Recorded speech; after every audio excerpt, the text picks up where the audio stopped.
Welcome to News Video Clip. Donald Trump started the Iran war back in February. He said it would only take a few weeks.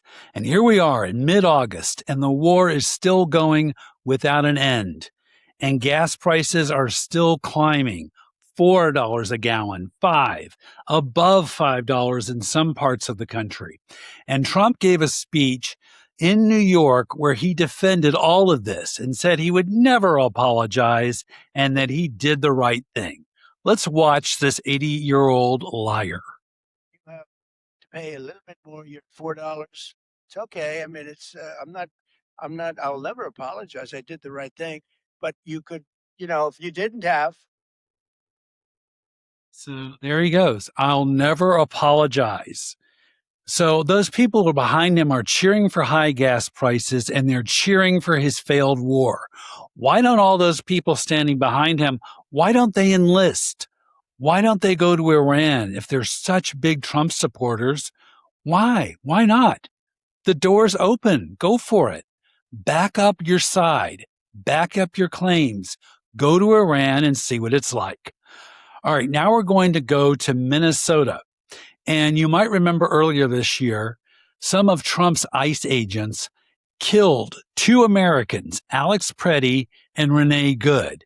And the Trump administration promised an investigation. Well, what they did was they did do an investigation, but they didn't investigate ICE. They actually investigated people who were lawfully protesting ICE, and they went after labor unions. Here's Jennifer Welch at I've Had It with the story.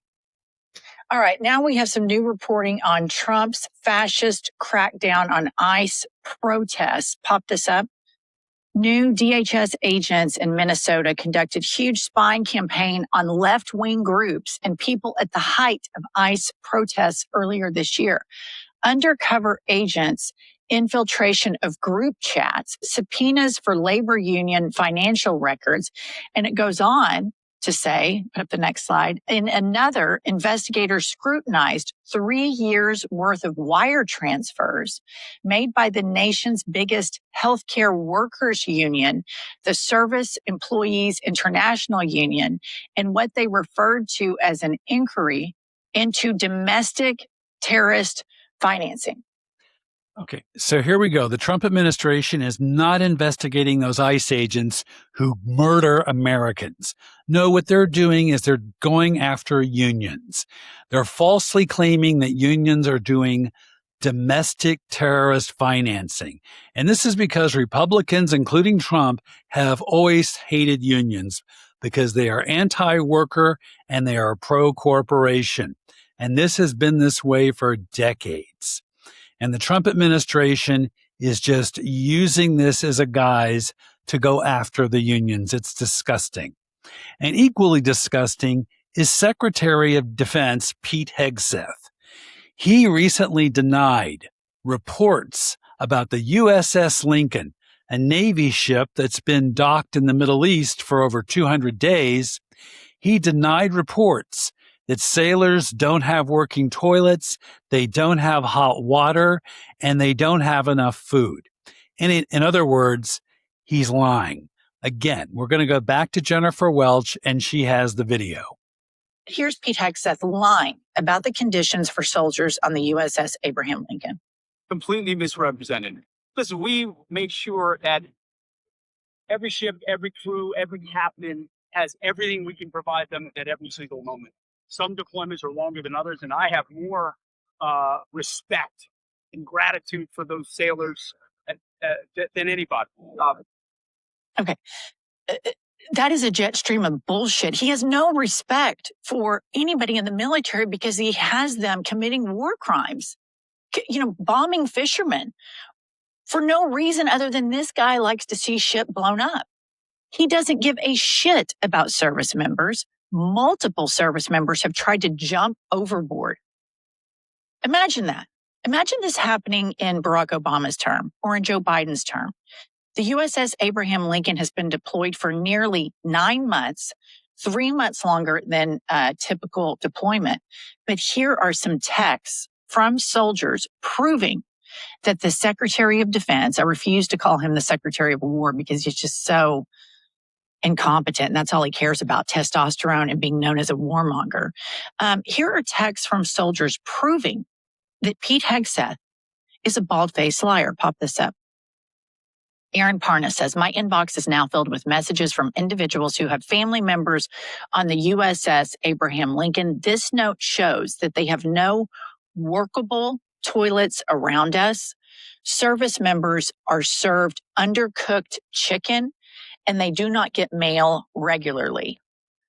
Okay, we did this story just a few days ago.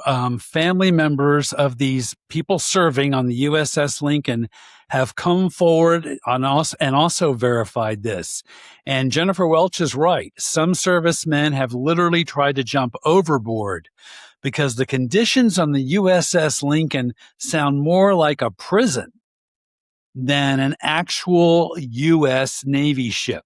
And Pete Hegseth is an untreated alcoholic who paid tens of thousands of dollars to a woman who accused him of sexual abuse. And he is absolutely lying through his teeth. And Republicans always do this. They always claim to care about the troops, but at the end of the day, they always screw them over. And we saw this during the Bush administration during the Iraq War. Donald Rumsfeld said exactly what Pete Hegseth said. And we knew Rumsfeld was lying, and we know Hegseth is lying. So if the Trump administration is not spending money on the troops, what are they spending money on? There's a report now that Trump's FBI spent nearly $1 million in overtime redacting the Epstein files, keeping Trump's name out of those files. The New Republic reports that the U.S. Department of Justice paid nearly $1 million in overtime to FBI agents to redact the Epstein files, all of which were supposed to be released back on December 19th, 2025. And Todd Blanche, the U.S. Attorney General, has still refused to turn over millions of these Epstein files. It's absolutely disgusting. These FBI agents, 1,000 of them, were put on this project by FBI Director Kash Patel in what was called the Special Redaction Project. It ought to be called the Special Cover-Up Project, because that's exactly what it is. Now, you might be wondering, why the hell do people vote for people like Trump? Why do they vote for authoritarians? Why do they vote for fascists? Well, Katie Couric was interviewing historian and professor Timothy Snyder, and he really shed a lot of light about how some Americans don't like freedom. They like an authoritarian like Trump. Here we go.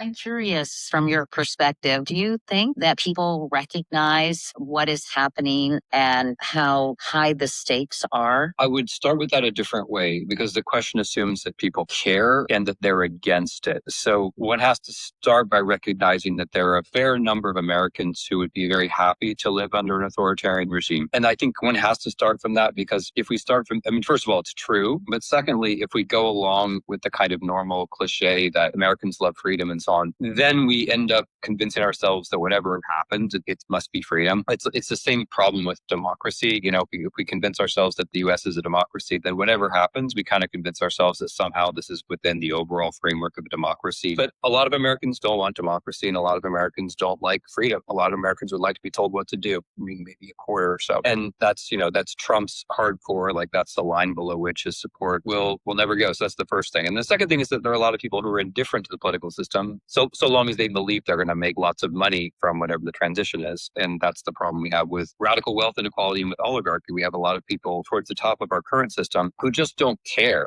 They would be fine with democracy if democracy allowed them to do whatever they want. But it turns out that having a kind of half-dead henchman in the White House is better for them in terms of getting what they want. And so they're in favor of that. So we have to recognize that there are forces on the other side. It's not just that people don't realize it. It's that some people do realize it and they're perfectly happy with it. And then there is that big middle chunk that you're referring to, people who just kind of like to think that so long as we have elections, or even if we win an election, that means that everything is okay. And I guess what I would say is that my experience is that there are people who are angry, and the question is, can that anger be politicized in the right way? Like, people who are aware that Trump is corrupt, can we make the connection between that corruption and not voting for the political party he represents? There are people who understand that the deck is stacked. Can we translate that very correct sense of things into political action? So I think, it's not that people don't know something is wrong. They do. It's that people don't necessarily connect that feeling that something is wrong with the idea that we need democracy. Because a lot of people think democracy is what we have now. And that's kind of the problem. What we have now isn't really democracy.